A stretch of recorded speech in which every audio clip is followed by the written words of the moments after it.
Welcome to the League of Nerds comic book segment number 160. I'm John Cooney here to talk to you about comics being released the 11th of February 2015, beginning as usual with my first five, meaning these are the first 5 books I intend to read this week, and I'll give you a little more depth on them, starting with at number 1, The Walking Dead number 137, A Future Uncertain. Series writer Robert Kirkman recently spoke about the challenges writing multiple storylines simultaneously. Keeping everything straight in my head, I guess, is a little difficult after a while, but I think everything's so different. All of the different books and the different comics and everything, even the Walking Dead comic versus the Walking Dead show, I'm dealing with such different subject matter and to a certain extent completely different characters.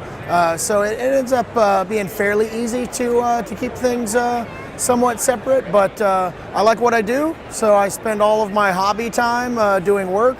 But I'll do less eventually, someday. At number 2, we've got Amazing Spider-Man number 14, the climactic conclusion to Spider-Verse. The prophecy is coming to fruition, but Superior Spider-Man has something up his sleeve. Senior editor Nick Lowe discussed the conclusion to Spider-Verse. Quote, "I'm not going to lie, it's not going to be pretty. They're going up against a force unlike any Spider-Man or Spider-Man and women have ever faced before. I mean, Moreland has either killed or almost killed Peter Parker twice, and now he and his friends are going up against a whole family of them, an immensely powerful family of them, and they don't really have much in the way of advantage. It's going to be a rough last part, I can't lie. I just can't wait for readers to see it because it's really good story and it's an emotionally powerful story and it's almost over, which is crazy to think about." Close quote.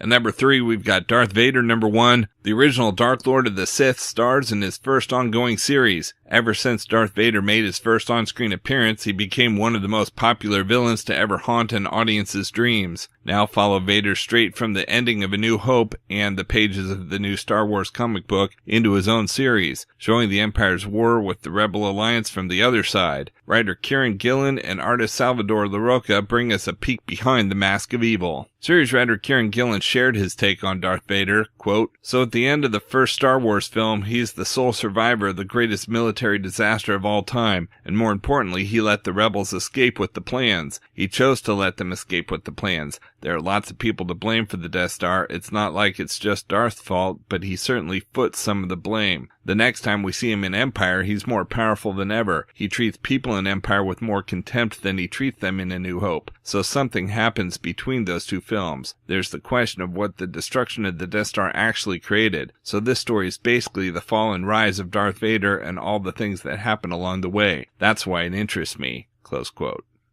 At number 4, we've got All New X-Men number 36, the ultimate face-off you knew was bound to happen. All New X-Men versus the Ultimate X-Men. But when both sides are heroes, who can be the victor? And what side does this leave Miles Morales, the Ultimate Spider-Man, on? Series writer Brian Michael Bendis recently announced his departure from All New X-Men as well as Uncanny X-Men and gave his plans for the title. Quote, "With All New X-Men, we're in the Ultimate Universe and then the Black Vortex. Then I've already teased the Utopian storyline that I've been teasing since my first story arc will be coming. That's going to bring us to issue 600 of Uncanny, which also celebrates All New X-Men." Close quote.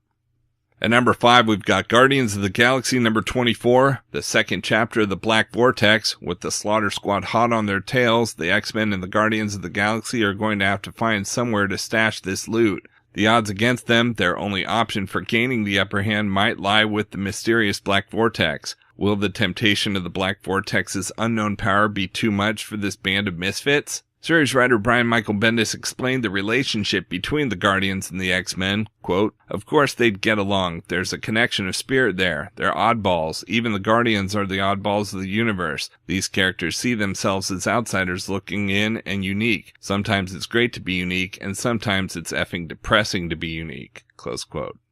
Rounding out the top 10 at number 6, we've got Spider-Woman number 4, Spider-Verse Epilogue. Jessica comes out of Spider-Verse changed, but what can she do now? Don't miss this character-defining chapter.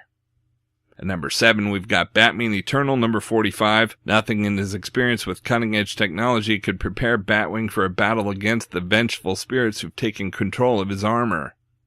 At number 8, we've got Thor number 5. The mysterious all-new Thor has taken Midgard by storm, but if her enemies have their say, her reign as the goddess of thunder will be a short one. Prince Odin's son is making a list and checking it twice. All-Father Odin is so desperate to see Mjolnir return to Asgard that he will call on some very dangerous, very unexpected allies. And the Absorbing Man and Titania are just up to their usual tricks, namely robbing banks and crushing anyone who dares get in their way.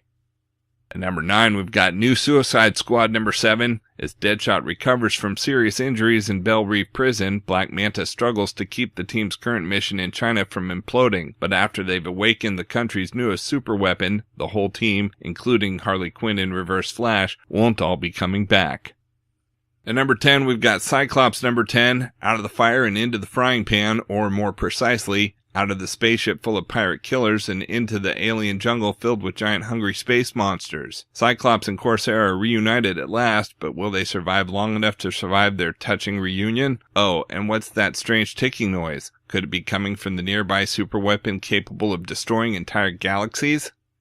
For the best of the rest from DC Comics, we've got Astro City number 20. Coral learns more about what makes her tick through action, anger, and disastrous relationships with MPH and Crackerjack as she tries to figure out her future. And Crackerjack can't cope with the Big 5-0, plus Honor Guard and the menace of the Black Lab. Next, we have FBP Federal Bureau of Physics number 18. With the fate of the universe hanging in the balance, an unlikely new ally reveals his cosmic plan to save humanity.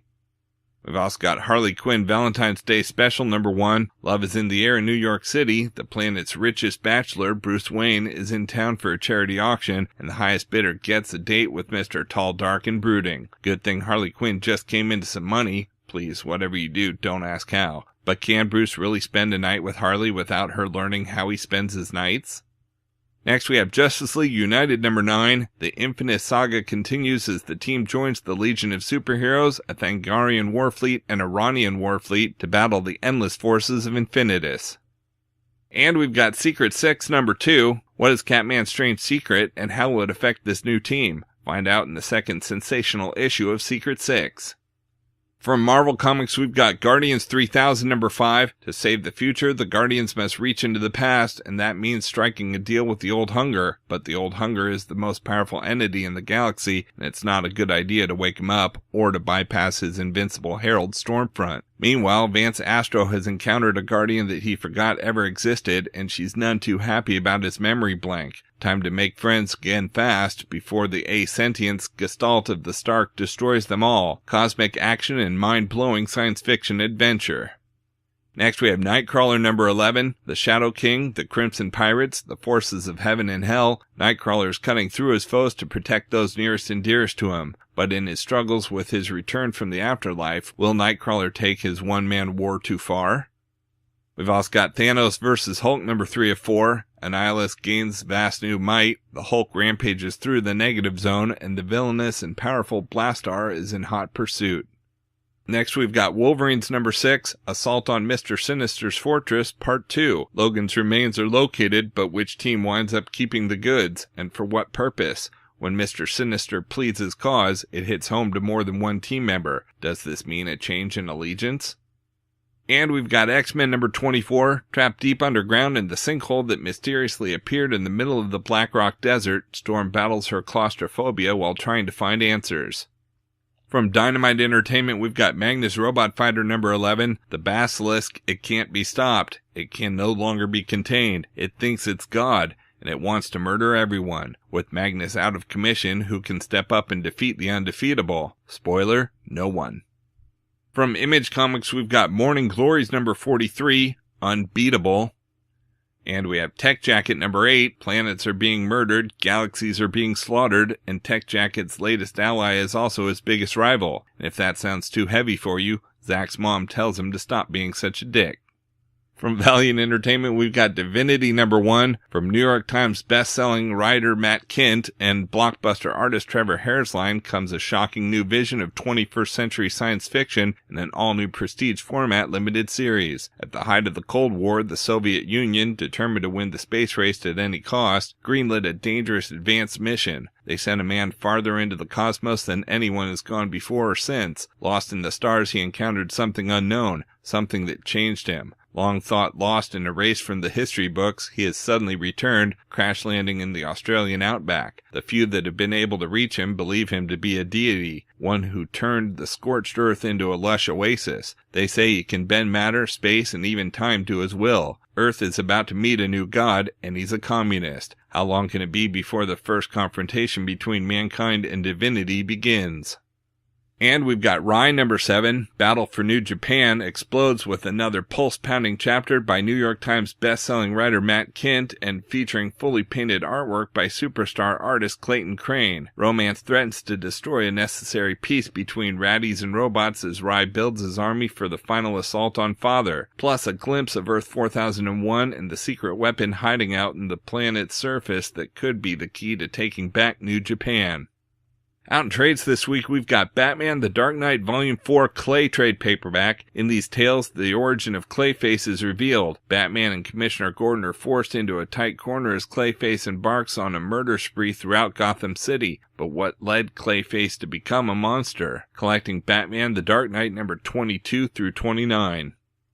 And we've got Rocket Raccoon Volume 1, Chasing Tail hardcover, Premier Edition. Rocket Raccoon has been a hero to the weak, a champion of good, a heartthrob to many intergalactic females, but his high-flying life of adventure may be a thing of the past when he's framed for murder, and the authorities aren't the only ones on his tail. Get it? The real killer is an imposter who seems to be one step ahead of Rocket at every turn. Now it's up to our hero and his best pal Groot to find the truth. With Macho Gomez and the ex-Terminators tracking him, can Rocket make it out alive and clear his name? Superstar creator Scotty Young brings his A-game as writer and artist on the series we've been waiting decades for. Because really, Rocket and Groot are the only Guardians of the Galaxy you actually care about, right? Collects Rocket Raccoon number 1 through 6.